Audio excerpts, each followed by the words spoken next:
Holy shit, I just watched 5 episodes of Akuma no Riddle, and I'm not gonna watch any more because it's really dumb. Akuma no Riddle is literally something I would have written when I was 14. And the sense of nostalgia I get from that is kinda what got me to watch the first 5 episodes. But I can't take it anymore because it literally is on the quality level of writing of what a 14-year-old could produce. The series is about these 11 hot lesbian chicks who are trying to kill these other 2 hot lesbian chicks, and being as I'm a big fan of both violence and lesbian chicks, I figured this would be a great show. And the first 2 episodes, while not really intelligent in any way, were at least interesting enough to make me want to continue. The show has really tight production values. I mean, the characters look good, they pretty much always look nice. The fight scenes aren't like super detailed in animation, it's not like a Bones fight scene, but they're very exciting. The show is well directed, it has a lot of punch to it in the way that the music and audio and just the animation all work together. But the source material clearly is a pile of shit that it's trying to polish, and you just can't. Where do I begin with this show? It has a cast of characters who are all pretty much exactly the same. Each of them is a mysterious badass chick whose personality consists entirely of being mysterious, being a hard ass, a rebel sort of character, and being a murderer. And all of them are that, because it's a show about a bunch of assassins, and then the one girl who all the assassins are trying to kill, and they all have the completely archetypical assassin girl, like anime trope personality, except for maybe 2 of them. The really tall girl who goes around with the lolly, they seem more like the nice characters, and everyone else is just kind of the same. And the thing is, the show is set up in like a enemy of the week format, and this is where it really falls apart, because the essence of this format is to have each character have their own arc, where you'll introduce the character, give them some development, something to make them interesting, and then have them, have their big fight, and then it ends. And the show does those things, but it just does those things, as in there's no depth to any of it. There's been 3 character-centric episodes, but each one will have like maybe a minute of the character's backstory, a hint of what kind of things they've done in their past, like a mention here and there. It's as if the author came up with the character bios for each character, like a simple stat sheet like you would write down on a piece of paper when you're planning out a character, and just never fleshed any of it out.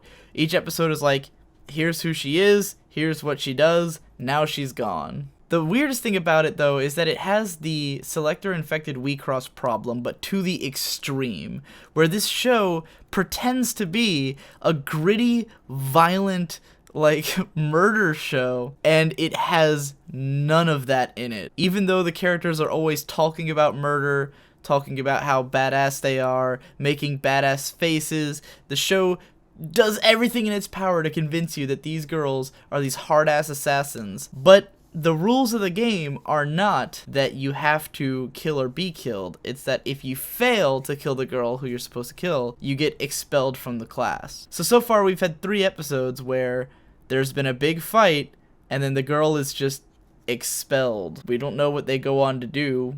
We don't know anything about it. They just leave the show. So no one's even died yet in the show about 12 assassins that purports to be ultra-violent. So far, Haru, the girl who everyone's trying to kill, has sustained some major injuries, but none that apparently affect her very much because they're never mentioned again after they happen. In fact, in episode 3, she gets stabbed in the leg and she's like walking around 5 minutes later like it's nothing. And I almost think that they deliberately made Haru as worthless and stupid as possible so that when she's getting tortured, it's actually kind of cathartic. In episode 5, she was getting strangled with a piano wire and I was rooting for the killer, and I didn't even care about the killer. Haru's just that useless and stupid. In addition to having the Wii-Cross problem, the show also has the same problem that Blade and Soul has, which is that you can't make us care about a character by just having them be mysterious all the time. Mysteriousness is not a human character trait. It is not something that you can relate to. It is not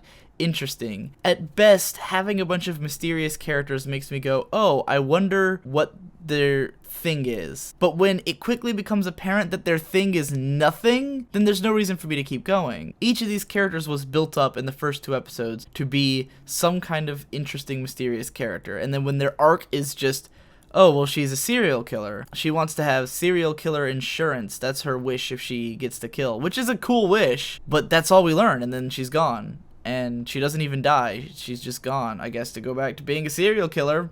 The show also has a lot of this really, really lame attempts at theming. They keep bringing up forgiveness as a theme, but they're not doing anything with it. The characters will just talk about forgiveness. When you just use the word forgiveness, it doesn't mean anything. It is not a word that inherently means something concrete. It can mean anything you want it to mean. Are the characters achieving forgiveness somehow in the show? I don't fucking know. Who's forgiving them? Who's forgiving who? What do they need forgiveness for? What the fuck does it mean? Doesn't mean anything. It's just a way for them to end that episode going, oh yes, this world is full of forgiveness. That sounds deep, right? That's the riddle, which this show doesn't really have any meaningful riddles in the slightest. I mean, fine, whatever. It's not like I went into this expecting it to be intelligent or deep. I watched the first 2 episodes and I got excited because it was violent lesbians. That's all I cared about. I was like, it's gonna be a bunch of chicks trying to kill each other. But when I start getting episode after episode where more time is spent with Tokaku and Haru just sitting there doing nothing and talking to each other, or all these times where it'll show a shot of the class all doing something together, but it'll just go through each character and have them go, oh, I'm so bored by these tests. Oh, I don't want to do this thing. I'm an assassin, not a school student. And it'll go through every character, having them all say that, and it takes up so much time, and I'm like, why aren't you developing the character who I'm supposed to be interested in for this episode? It's not hard to do. It's really not hard to make a character interesting for 22 minutes before they die. All you gotta do is give them some kind of crazy shit to do, and you're done. I'm actually a big fan of this sort of group of psychopaths storytelling where basically you have a main character who's going to meet a bunch of eclectic, crazy people, and each of them just has to leave their mark before they die. There's a lot of anime and a lot of media in general that fall into this trope. I always think of Dead Rising, where in that game you'd meet, they were literally called psychopaths, and you'd run into one of them, they'd have a quick cutscene where they did some crazy shit, you fight the boss, kill them, and then they have some kind of ridiculous death scene. And that's usually what makes these characters interesting. It's like their memorable death scenes are the best part.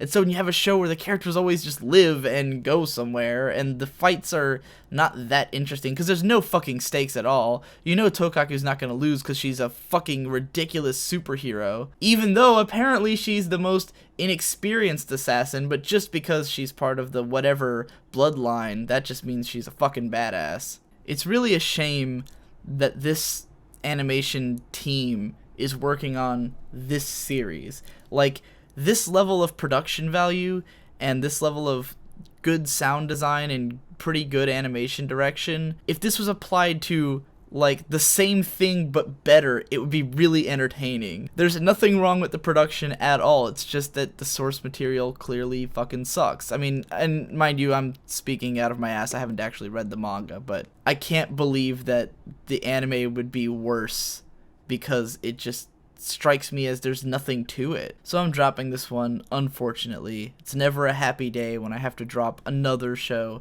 about lesbians trying to kill each other, but what can you do? I definitely would not follow this week by week. I downloaded the first 6 episodes all at once, watched them all straight through, and then I couldn't even get to episode 6 because I was just like, I can't deal with this anymore, so. Oh well.